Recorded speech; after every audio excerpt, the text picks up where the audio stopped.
GDR news, ఇది సామాన్యుని గళం. విద్యుత్ రంగంలో పీఆర్సీని వెంటనే ప్రకటించి కాంట్రాక్ట్ కార్మికులను రెగ్యులైజ్ చేయాలని ఏపీ విద్యుత్ ట్రేడ్ యూనియన్ స్ట్రగుల్ కమిటీ ప్రభుత్వాన్ని డిమాండ్ చేసింది. డిమాండ్ సాధన కోసం రాష్ట్ర వ్యాప్తంగా ఆందోళన కార్యక్రమాలు నిర్వహించినట్లు ప్రకటించింది. ముందుగా లక్ష్మీపురం సర్కిల్ నుంచి నిరసనగా ర్యాలీ నిర్వహించి ఏపీ ఎస్పీడీసీఎల్ కార్యాలయం ముందు నిరసన వ్యక్తం చేశారు. విద్యుత్ ఉద్యోగులు కాంట్రాక్ట్ కార్మికుల సమస్యలు పరిష్కరించాలని, పీఆర్సీ అమలు, కాంట్రాక్ట్ కార్మికుల రెగ్యులైజేషన్, సమాన పనికి సమాన వేతనం, ఉద్యోగ భద్రత కల్పించాలని ఏపీ విద్యుత్ trade union struggle committee demand చేసింది. డిమాండ్లు నెరవేరే వరకు రాష్ట్ర వ్యాప్తంగా ఆందోళన కొనసాగిస్తామని స్పష్టం చేసింది.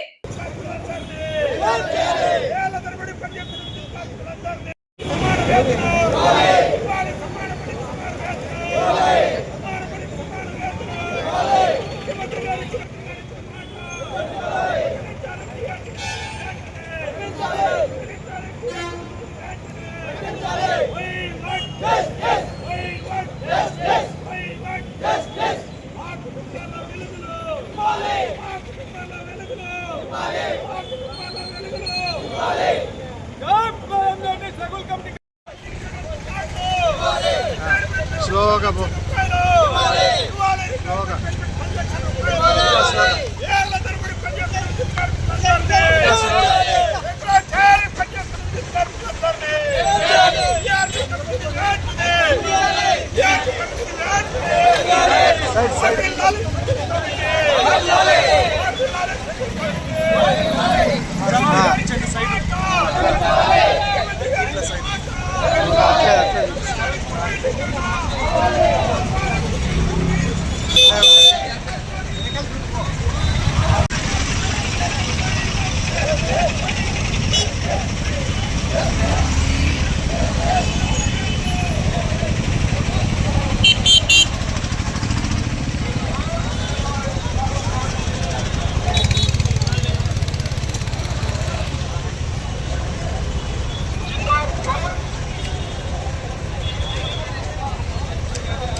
చైర్మన్ సుదర్శన్ రెడ్డి.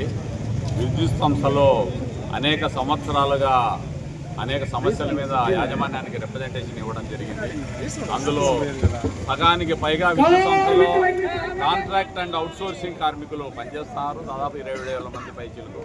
వాళ్ళనందరినీ సంస్థలో విలీనం చేసుకోవాలని, అలాగే పెండింగ్లో 4 డిఏలు ఉన్నాయి, 4 డిఏలు రిలీజ్ చేయాలని, అలాగే వేజ్ రివిజను 14 నుంచి ఇవ్వాల్సినటువంటి వేజ్ రివిజన్ ఇంతవరకు కమిటీ వేయకపోవడము అత్యంత కార్మికులు ఆందోళన కలిగించేటువంటి విషయం. ఒకవైపు ధరలు పెరుగుతానే వెంటనే వేజ్ రివిజన్ వేయాలని స్ట్రగుల్ కమిటీగా డిమాండ్ చేస్తున్నాం.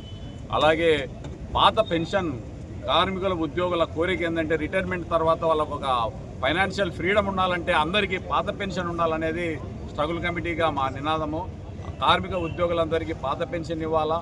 అలాగే ఓఎండ్ఎం కార్మికులకు ఎవరైతే రిస్క్ ఫేస్ చేస్తారో వాళ్ళందరికీ రిస్క్ అలవెన్స్ ఇవ్వాలా. విద్యుత్ రంగాన్ని ప్రైవేటీకరణ విధానాల వైపు కాకుండా ప్రభుత్వ రంగంలో కొనసాగించేలా చర్యలు తీసుకోవాలని స్ట్రగుల్ కమిటీగా డిమాండ్ చేస్తున్నాం. యాజమాన్యం ఇప్పటికైనా స్పందించి సమస్యలను పరిష్కరించవలసిందిగా కోరుతున్నాం. లేని ఎడల రాబో రోజుల్లో మరిన్ని ఉద్యమాలకు యాజమాన్యమే కారణమవుతుంది తప్ప కార్మిక ఉద్యోగుల కారణం కాదని తెలియజేస్తున్నాం. 5 విద్యుత్ సంస్థల్లో సుమారు 26,000 మంది కాంట్రాక్ట్ కార్మికులు 15 నుంచి 20 సంవత్సరాలుగా అతి తక్కువ వేతనాలతో పనిచేస్తూ ఉన్నారు. ఉమ్మడి రాష్ట్రంలో ఉన్నటువంటి తెలంగాణ విడిపోయిన తర్వాత తెలంగాణలో విద్యుత్ కార్మికులను సంస్థలో విలీనం చేసుకుని వారికి 48,000 తెలంగాణ ప్రభుత్వం. కానీ ఆంధ్రప్రదేశ్లో ఉన్నటువంటి కాంట్రాక్ట్ కార్మికులు ఏం పాపం చేసినారో తెలియడంలా.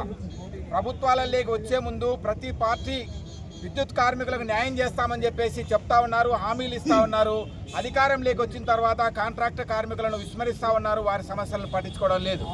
అట్లే విద్యుత్ ఉద్యోగులకు రావాల్సినటువంటి వేతన సవరణ ఏప్రిల్ 1వ తారీఖు నుంచి నూతన వేతన సవరణ జరగాల్సింటే ఇప్పటి వరకు కూడా కనీసం వేతన సవరణ కమిటీని కూడా ఇవాళ విద్యుత్ సంస్థలు నియామకం చేయలేదు.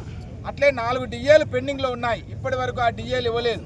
నిన్ననే రాష్ట్ర ప్రభుత్వ ఉద్యోగులకు ఉన్నటువంటి వాళ్ళకు 2004 వరకు నియామకమైనటువంటి వాళ్ళకు పెన్షన్ సౌకర్యం కల్పిస్తూ జీపీఎఫ్లోకి మార్పు చేస్తూ జీవో నెంబర్ 53 విడుదల చేసింది.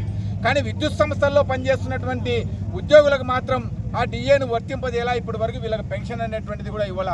ప్రభుత్వాల్లోకి వచ్చే ముందు ఒకటి చెప్తా ఉన్నారు, వచ్చిన తర్వాత విద్యుత్ కార్మికులకు అన్యాయం చేస్తూ ఉన్నారు. ఇవాళ విద్యుత్ సంస్థలు, ఆంధ్రప్రదేశ్ విద్యుత్ సంస్థలు భారతదేశంలోనే చాలా గొప్ప అత్యుత్తమమైనటువంటి ప్రతిభ కనబరుస్తూ ఉన్నాయని చెప్పేసి ప్రభుత్వాలు ఒకవైపున ప్రకటిస్తూ ఉన్నాయి. అత్యుత్తమమైనటువంటి ప్రతిభను కనబరుస్తూ విద్యుత్ సంస్థను లాభాల్లోకి తీసుకొస్తున్నటువంటి విద్యుత్ కార్మికులకు, విద్యుత్ ఉద్యోగులకు ఇవ్వాల్సినటువంటి డిఏల విషయంలో కానీ, పిఆర్సీ విషయంలో కానీ, వాళ్ళని రెగ్యులరైజ్ చేసేటువంటి విషయంలో కానీ ప్రభుత్వాలు ఏమాత్రం పట్టించుకోకుండా సవతితల ప్రేమ చూపిస్తూ ఉన్నాయి. ఆ ప్రభుత్వాలు లేదా యాజమాన్యం యొక్క నిర్లక్ష్య భావానికి వ్యతిరేకంగానే ఇవాళ స్ట్రగుల్ కమిటీ ఆధ్వర్యంలో రాష్ట్ర వ్యాప్తంగా ఈ ఆందోళన చేస్తూ ఉన్నాం. విశాఖపట్నంలో ఈపీడీసీఎల్ ముందు, విజయవాడలో సిపిడిసిఎల్ ముందు, తిరుపతిలో ఎస్పీడీసీఎల్ ప్రధాన కార్యాలయాల ముందు ఇవాళ ఆందోళన చేస్తూ ఉన్నాం. ఈ ఆందోళనతోనే సరే ఈ యాజమాన్యాలు స్పందించి స్ట్రగుల్ కమిటీని చర్చలు పిలిచి కార్మికుల సమస్యలు, ఉద్యోగుల సమస్యలు పరిష్కరించినటువంటి పక్షంలో ఆగస్టు 10వ తారీఖున పెద్ద ఎత్తున చలో విజయవాడ కార్యక్రమాన్ని కూడా నిర్వహించడానికి ఏమాత్రం వెనుకాడమని చెప్పేసి ఈ సందర్భంగా నేను తెలియజేస్తా ఉన్నాను. స్ట్రగుల్ కమిటీలో భాగమైనటువంటి కాంట్రాక్ట్ వర్కర్స్ యూనియన్ రాష్ట్ర ప్రధాన కార్యదర్శిని ఈరోజు జూలై 15వ తేదీన అన్ని డిస్కుల వద్ద ధర్నా కార్యక్రమం చేపట్టాం. అదేవిధంగా తిరుపతిలో కూడా ఈరోజు కార్మికులందరూ తరలి వచ్చినారు. ఈ ధర్నా కార్యక్రమం ముఖ్య ఉద్దేశం విద్యుత్ సంస్థలో పనిచేస్తున్నటువంటి కాంట్రాక్ట్ కార్మికులందరూ కూడా విలీనం చేసుకుని రెగ్యులర్ చేయాలా. అదేవిధంగా 2019 తర్వాత కార్మికులు చేరున్నారు, వాళ్ళందరూ కూడా 129 జీవోను అమలు చేసి వాళ్ళందరూ కూడా పాత షిఫ్ట్ ఆపరేటర్తో సమానంగా వేతనాలు చెల్లించాలని చెప్పి డిమాండ్ చేస్తా ఉన్నాం. అదేవిధంగా విద్యుత్ సంస్థలో పీసీఐడి కార్మికులు ఉన్నారు, మీటర్ రీడర్స్ కానీ, ఎస్పీఎం కార్మికులు కానీ, బిల్ కలెక్టర్ ఏజెన్సీలు కానీ, వీళ్ళందరూ స్టోర్ అమాలీస్ కూడా ఉన్నారు. వీళ్ళందరూ కూడా కనీస వేతనం అమలు చేసి ఉద్యోగ భద్రత కల్పించాలని కోరుకుంటా ఉన్నాం. అదేవిధంగా ఫీల్డ్ అసిస్టెంట్ చాలా మంది ఉన్నారు, వాళ్ళందరూ కూడా ఐటీ కూడా పూర్తి చేసుకున్నారు. వాళ్ళందరికీ షిఫ్ట్లో అవకాశం ఇవ్వాలా, ఒకవేళ లేని వల్ల స్కిల్ వేతనం చెల్లించాలని చెప్పి డిమాండ్ చేస్తారు.